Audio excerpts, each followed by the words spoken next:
Hello, everyone. Rebecca here. I'm actually coming to you from South Carolina. I took my grandfather down to visit my cousin, and I'm spending a few days with family before coming back up to Pennsylvania.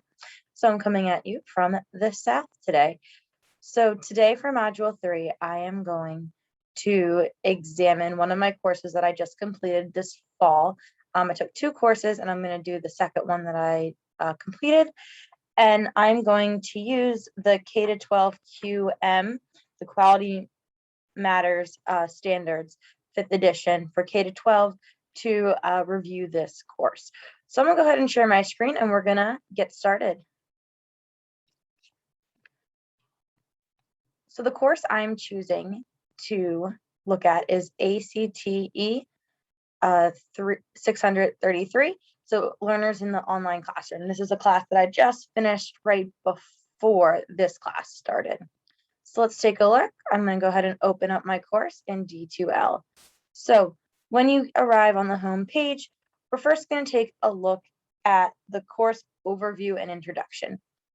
So this course has been completed, so there are some announcements that are recent.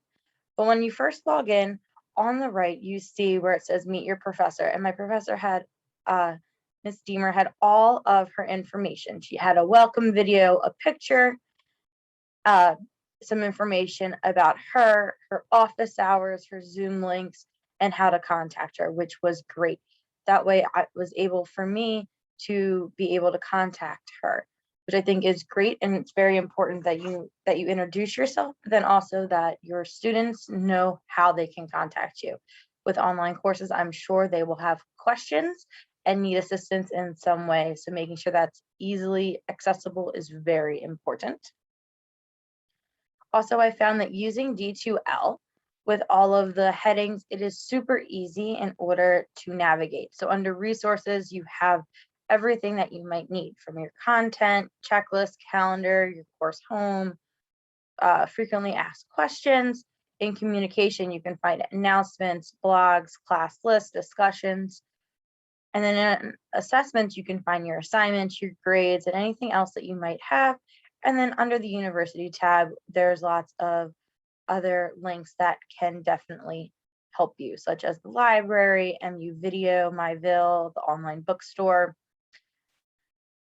So let's first take a look at announcements. So right now, if I scroll down, I can't see all of the announcements just because there were several from this course.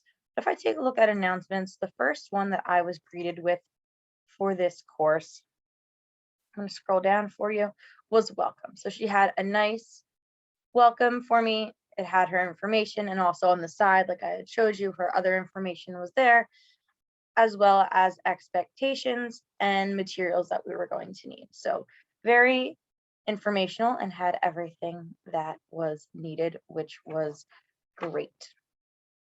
The only thing that I feel that wasn't explicitly talked about was the etiquette on how to respond.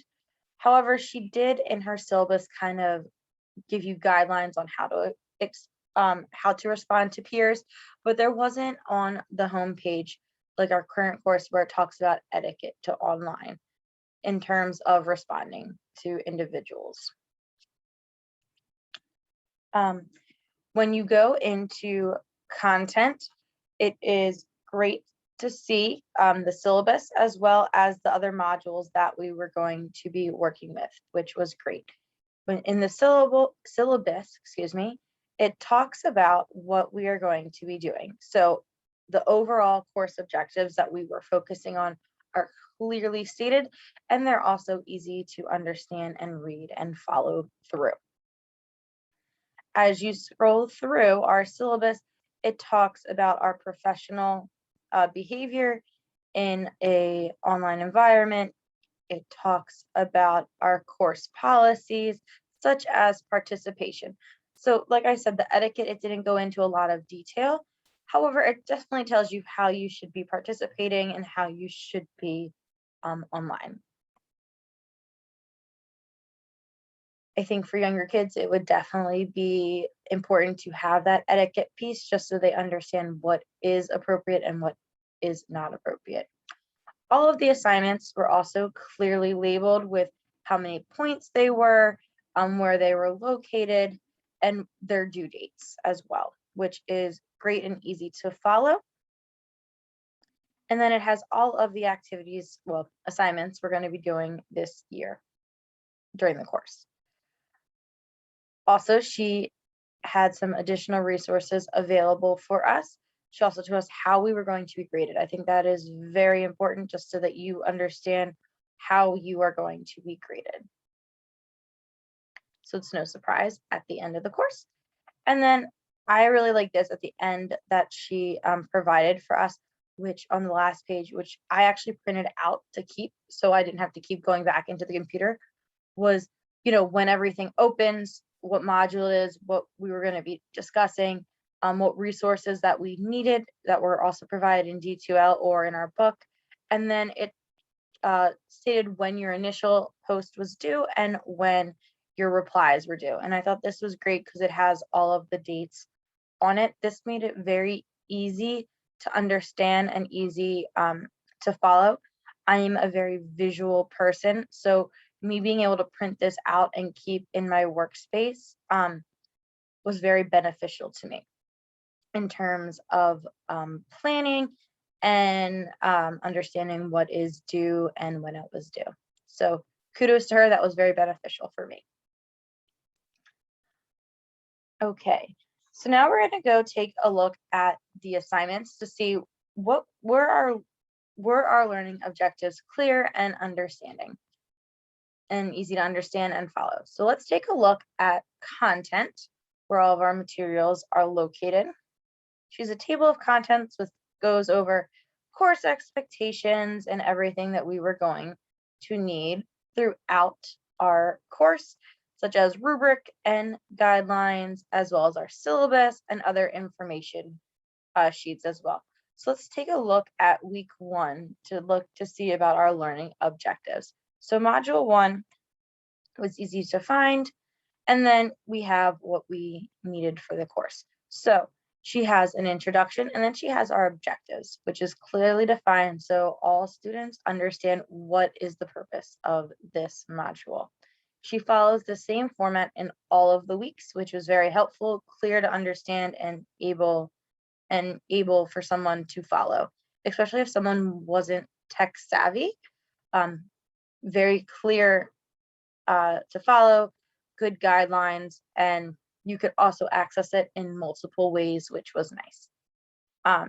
So here's module 1, a little bit about what we are doing, as well as our objectives. Also, we have instructional materials that support our objectives. I think that was key, which was awesome, and everything was clearly laid out.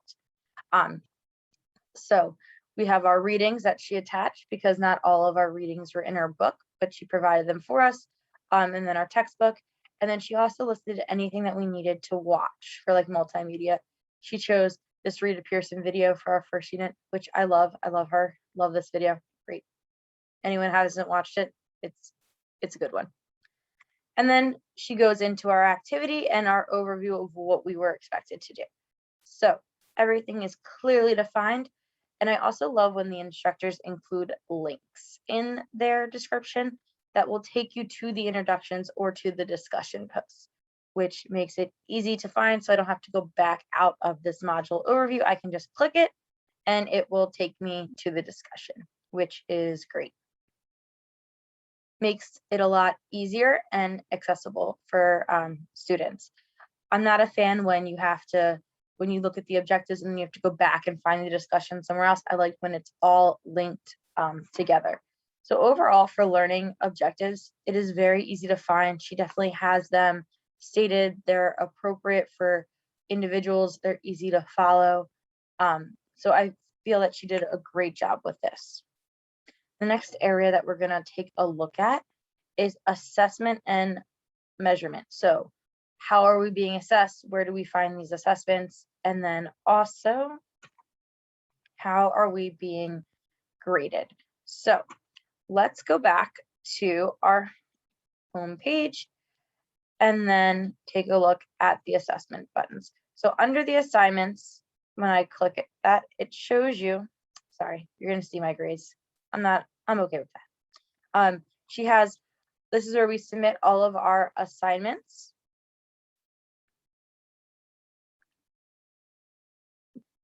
So this is where you submit them back on our resources page under content.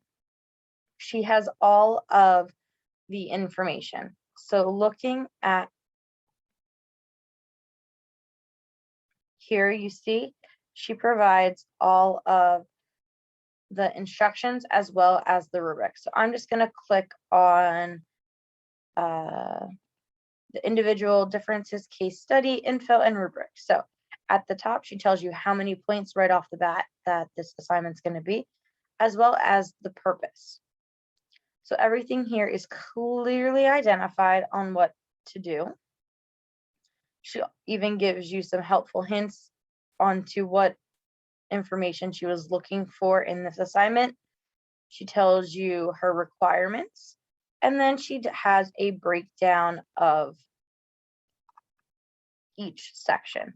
So each section she's looking for is worth 5 points, and the total is going to be 20. So she breaks down how she's going to be grading each section. This, I think, is really important for students so they know what to expect from when they are grading. Having that rubric so you can, as you write, you can check off the boxes. Do I have this? Okay, I need this. I think that is very important, especially for adult learners, but I also do this with my students currently, and that definitely benefits them. I will say at younger kids, they think they have everything and it takes them a little bit of getting used to, but that's why you practice that with them. Okay, let's go through the rubric. Do you have this? Do you have that? So this was very good and easy to follow for the assessment features.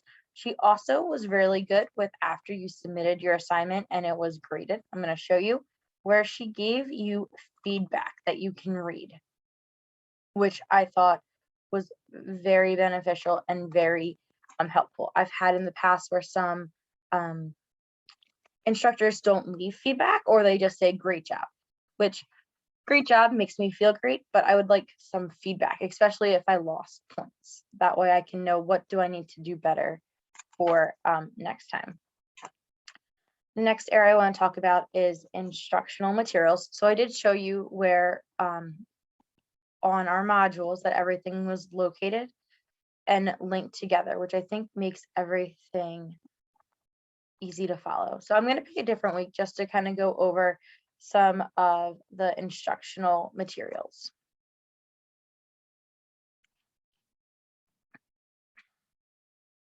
Okay, so looking at this one, again, you'll see her module 3, the introduction, our objectives for this week, and then it has our material. So everything is linked in here, which I feel is so beneficial for students that it's kind of like a one-place shop to go find everything. I like to be able to click and open them in different tabs. That way I have everything open for my assignment. She then also talks about your discussion boards, which kind of leads into the next one, which is the activities, the learning activities and the learner interaction. So a lot of my online classes involve discussions, which I actually love. I love posting, and then I love being able to read others' responses. So for this discussion base, she always tells you about how many people you have to respond to. But then you can also see everybody's interactions. So I'm just going to look right here just for privacy of others, but you can see where it says, you know, your replies, how many people have viewed it, and then you can go back and read that, which I think is awesome for feedback. It's nice being able to discuss classwork with others, especially when that you aren't in a face-to-face setting. It makes it more real to me, being able to have that dialogue back and forth, though it is on the computer. So let's go back to the home page and take a look at our course technology as well as support and accessibility for everything. So our professor did include information on how to access and get help if you needed it. Also, D2L provides lots of information. So facts, frequently asked questions, this is more for the professor. However, in here, it definitely has where you can report a problem if you need something when you're online, for help for using D2L if you're unsure of what you are doing in here. D2L, I think, is very user friendly, but again, that's just my opinion. Not using this platform before I started at Millersville, it was super easy for me to navigate, which was great. I know in undergrad, I struggled a little bit in the beginning with using Blackboard. I thought D2L definitely offers a lot more accessibility to the users. Our professor also included links that we would need, such as the library, and then also links to have if we had questions, as well as links if we had technology issues. She would also send out emails, which was great as well. So if it was posted in D2L, we also got it through our emails, which was great because I sometimes check my email. I'm always checking my email daily. D2L also has awesome notifications, so you can see who is responding to you and if you have any announcements or updates, which is great.